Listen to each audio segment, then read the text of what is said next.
Today's episode is brought to you by Mazars. SoundCartel. This year's budget certainly proved to be an election special, with plenty of handouts to voters ahead of next month's federal election. But how was it for businesses? What's the year ahead looking like? And what will happen to the economy if Labor comes to power next month? From SoundCartel, this is Business Essentials Daily. I'm Peter Letts, filling in for Nicole Goodman.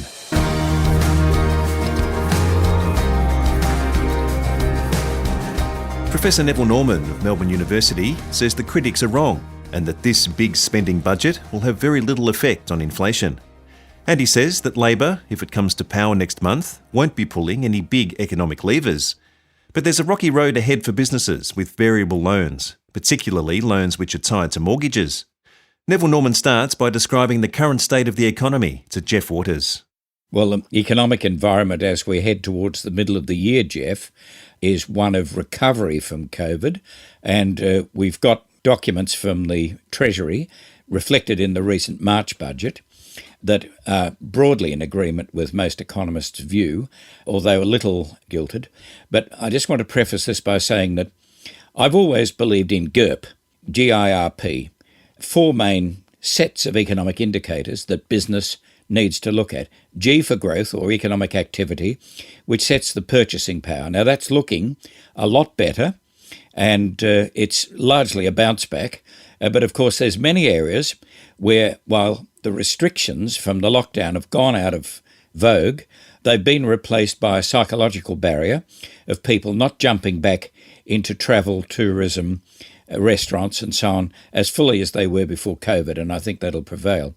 Inflation is not just consumer prices, like in CPI, but also includes property prices, which are not in CPI. So that needs to be known, because when you see headline CPI, you're not going to see that 20% property increase of the last year, or what I think will now be a small fall anyway. So they're important because the Reserve Bank is obliged to use monetary policy, which is interest rates, and they control the level, to do anything to address inflation pressures. And clearly that day where they move is coming closer. I think you can see that. All borrowers will be aware. Are the rates just mentioned, and of course exchange rates, as well as interest rates. I cannot remember business questions to me in thousands of addresses to business audiences where at least half weren't about interest rates and exchange rates. Exchange rates, you've seen the Australian dollar strengthen with the recent increase in commodity prices, and I think that will continue. And then P is policy, monetary and budgetary policy. If I summarise all of that, it's a much better environment for doing business. Many businesses have not managed to stay alive with us. Those of you who have, this is a good backdrop through to the end of the year, as long as there's not another COVID wave that's manifested in restrictions, because it's the restrictions, not the COVID does it. That's the general background. You describe them as settings.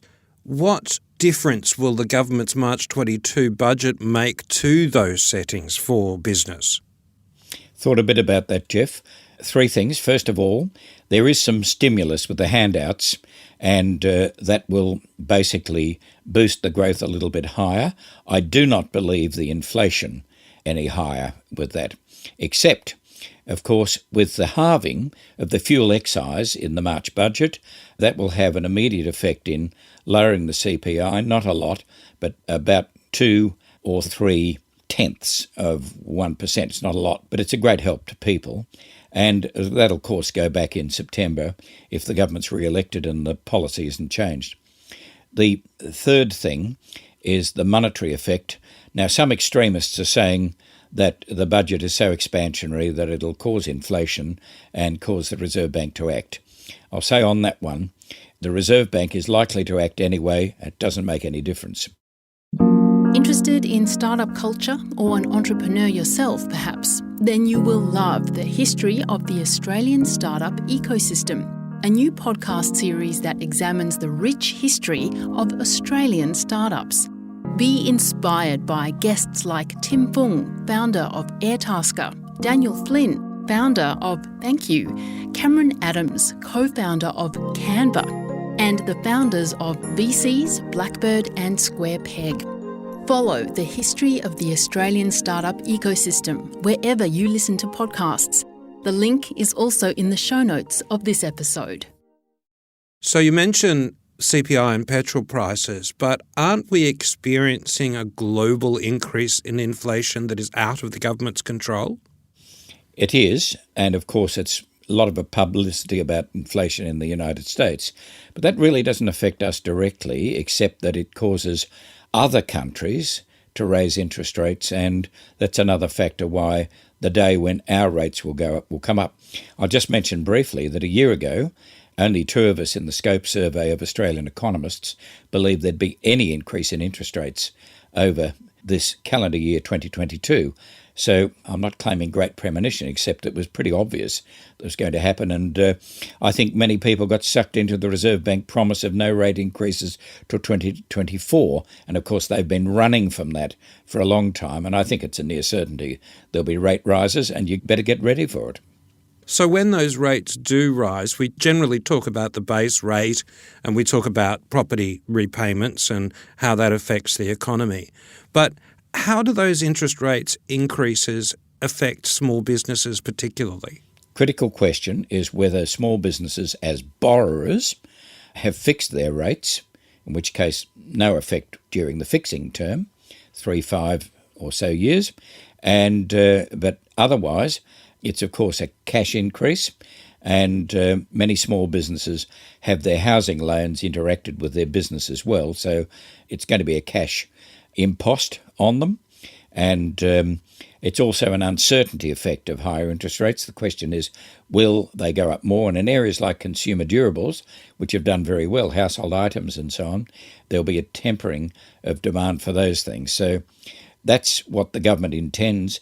Of course, it's going to have an even bigger impact on property prices for those who have not fixed their rates, and it's a significant number of people. We're heading to an election very soon. What difference would an ALP, a Labor Party program, make to any of this? One has to be professional here. I've looked at the alternative budget delivered by Mr Albanese and the Shadow Treasurer, and it's very different to 3 years ago where there was a bigger spending program. So it's, one would say, a more responsible one. One has to say there's a significant chance of a change of government. The polls suggest more than a significant chance, but we have to look at that. The big difference is that the radical tax plan that I think was ill thought under the Shorten alternative 3 years ago, it's unlikely that we'll have anything like that. In fact, anything like the dividend imputation or even negative gearing removal that we saw 3 years ago did not feature, and I think that gives business confidence that if there is a change of government, some of the things that you could have feared 3 years ago will almost certainly not happen.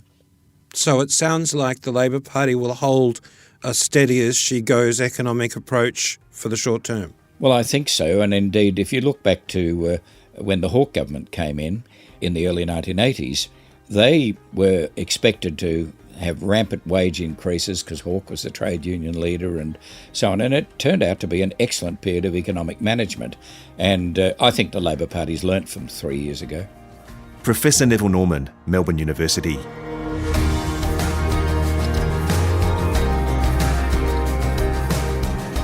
This episode of Business Essentials Daily is produced by the team at SoundCartel.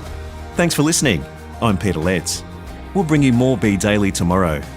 Follow @BDaily Podcast across social media and head to bdaily.com.au for more from the Business Essentials Daily Podcast. SoundCartel.